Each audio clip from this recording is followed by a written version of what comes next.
our job's glamorous, and our job's glamorous. Oh, our job is glamorous. Yeah, yeah. Our job is awesome.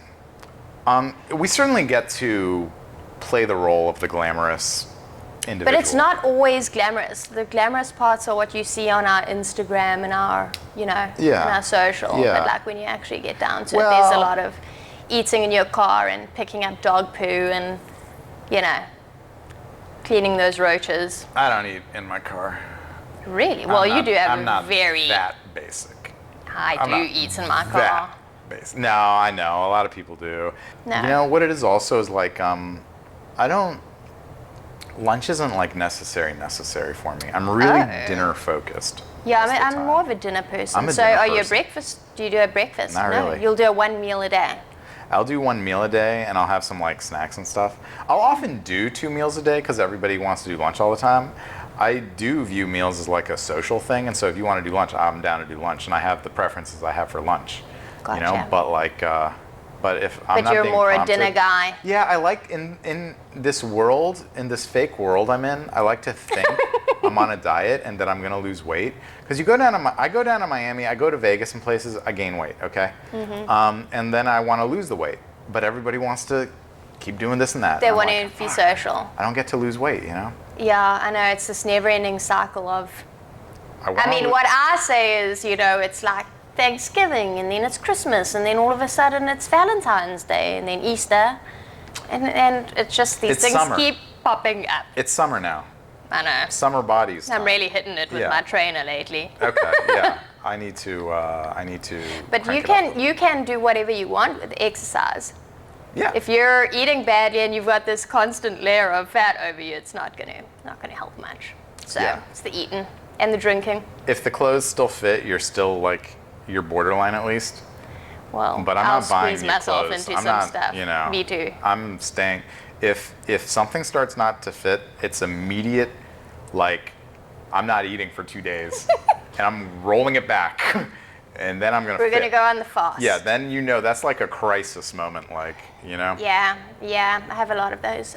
So you do sort of intermittent fasting where you're just doing a dinner and a... I do what is now known as intermittent fasting. But you were doing it before. I just was doing it before, fasting, like before it was cool. Yeah, before it was cool. People used to say, "Oh, this is so unhealthy. This is so unhealthy." I'm like, now it's like starve yourself, and we're going to call it. Yeah, but I don't do it. I don't fasting. do it to like if I'm hungry, I'll eat. You know what I mean? If I really am hungry, I'll eat something. Well, that's what you should do. You should only eat when you're hungry. You shouldn't just be eat because it's 12 o'clock no, and it's lunchtime. Yeah. Exactly. Which you're conditioned. Exactly. And I drink a lot of soda. I eat a lot of bread. But it's in moderation. No, it's not. But just removing the soda is like instant pounds off. As soon as you remove these things, like just anything with sugar, you get it out, like the results are immediate. I'm surprised you do soda. I know, I do. That's I wouldn't have pegged that. I would have said more of like Perrier or whatever. Basic, baby. Wow. Basic. Wow. But really I'll make it a thing. On this. I need a lot of ice. I make sure the waiters know. Okay. I make sure they know I'm going to be the most high maintenance person at the table. Well, it's you know what? I just like there's a certain like temperature at which I think soda is the best, and it requires a ton of ice. Cold. A ton of ice. Yeah, it's cold. Same as cereal. Okay. What about cereal? The milk has got to be cold. The milk has got to be cold for cereal. Got to be chilled. I don't eat cereal really anymore, but like I love Fruit I Loops don't and either, stuff. but I've got a 13-year-old, so it's always in the house. But I like the milk up so things get just like on the verge of soggy for myself. But still has a bit of a crunch. It needs to have some resistance. Yeah. Some resistance. Yeah, no, it does. Which I don't have towards cereal. I'm taking the cereal. You're taking the cereal. Is but you're unhealthy. taking it like soggy or crunchy or what? Yeah, you like in the middle. Right, Yeah, that's what I mean. Resistance to the tooth. Yeah. Okay. So to the tooth. To the tooth. Okay. I don't know. I think what I'm saying makes sense, but now you're making me doubt myself. I'm feeling it. Okay. Good. Yeah. All right. And then the milk just gets like cereal-y and... The milk gets cereal-y. It gets flavorful. This is unbelievable how now we're talking about cereal. You know what? I mean, but real estate and cereal, you got to look at the Venn diagram. There's overlap in all these things. You have cereal at home. I believe. Oh, right. And what do? We provide those homes. Homes for people. You want cereal? Buy a house. Yeah. From Want us. cereal? Buy a house. I like that. Hey? But okay, so this listing in Springfield.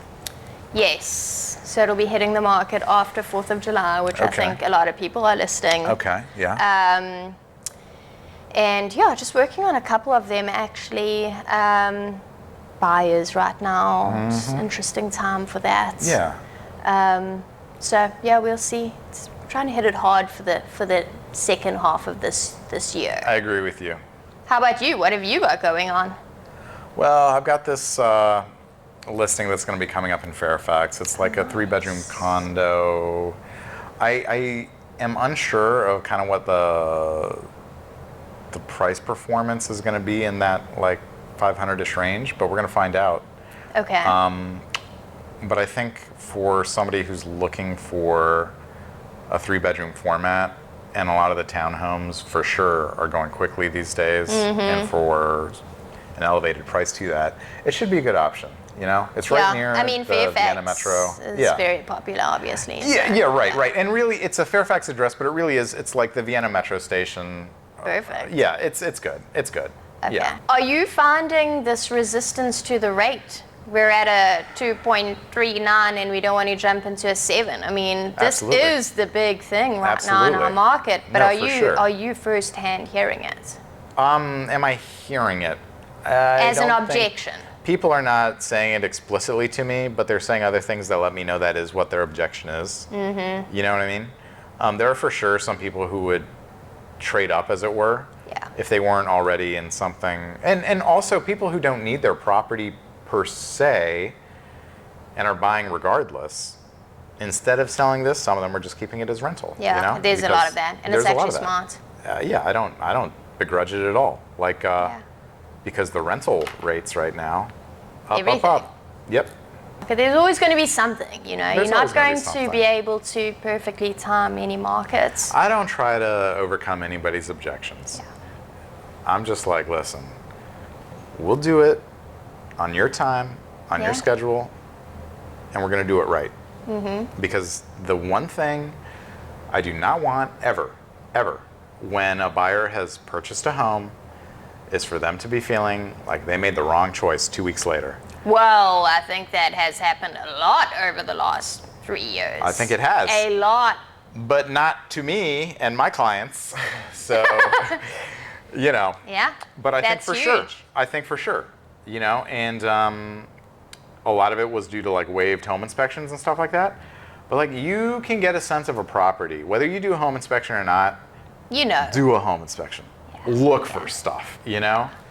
And I always take my clients back down a notch. Like when they're over the moon, I'm like, okay, but truly do think about it for a day. And these are the negatives. I'm always like, these are the negatives. Are you okay with these negatives? If you are, this is the one for you, you know? If you haven't thought about these, now's the time to think about them. Because you're not going to have the chance to think about these a month from now. Yeah, it's so important. And I think a lot of agents out there lose sight of that when they get wrapped up in these crazy markets. Yeah. You know, you have a fiduciary duty to your clients. You do. I mean, but it's just like, I don't know. It's like this guilt thing. Like, I don't want to be associated with like I don't deal well with mistake. guilt. I do not. I don't want to feel guilt. Well. Yeah. No. I'm not going to feel guilt. Yeah. I don't do well with guilt. And then sometimes I still feel guilt, you know? Yes, totally. So, Totally. you know. Yeah. I'm the same way. I'd rather just, combat that up front. The hardest situations for me are when a buyer wants to buy something sight unseen based on my recommendation. And I'm like, oh my God, this is such a responsibility I've been given now. And because you know what they want, but do you? Because they don't always know what they want. Right. Until your initial consultation with them and what they end up buying are two different things. Always. They're always different. Always. So who are these clients? Are these clients that want to make pre-market offers and it's sight unseen, or is it's military? It's I'm clients moving out of from town. Germany. Yeah, it'll. I mean, sometimes it's stuff like that. Yes. But I've done a few of those. It's nerve-wracking. You know what? And the irony is, I think the military people care less about. Totally, totally. Because they'll be out of there in 2 years. Yeah, and they're exactly. They're not as emotional. They're not as emotional with the process. But like, there's people who are like, oh, we're, you know, younger people seem more comfortable with buying it sight unseen. That makes me doubly nervous because I'm like, oh, you really don't know like what this Things whole thing cost. might tell. Yeah, exactly. Like, yo, cue up your YouTube video because you're gonna be fixing this. Well, I feel like it's two opposite ends of the spectrum. Either they're, you know, they don't care and they're a bit more lax on that front, or they've been watching a lot of YouTube and Yeah. like very, very overly cautious. So it's Yeah. kind of bringing it back to the Yeah. happy medium. Bringing it back down to the floor, I guess, is. Yeah, our job is hard, man. It is hard. tough. No, it is hard. It's fun. I wouldn't trade it, other than for our upcoming super international plans, stardom. Yeah.